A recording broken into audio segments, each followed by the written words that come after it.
সোজা আঙ্গুলে ঘি উঠবে না, আঙ্গুল বাঁকা করা লাগবে। সেই সময় দাজ্জালকে সে হুকুম করলো তাদেরকে জেলখানার মধ্যে বন্দী করো। একজন মেডিকেল অফিসার নিয়োগ করা হলো, তাদের খাবার দাবার পানি সবগুলো বন্ধ।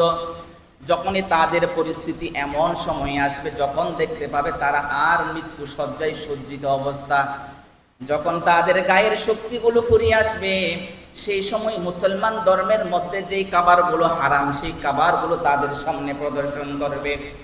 এক নাম্বার হলো তাদের ধর্মের মধ্যে মদ হারাম, তাদেরকে পানীয় হিসাবে মদের পেয়ালা দিবে, খাবার হিসাবে শুকরের মাংসগুলো তাদেরকে কেটে দিবে।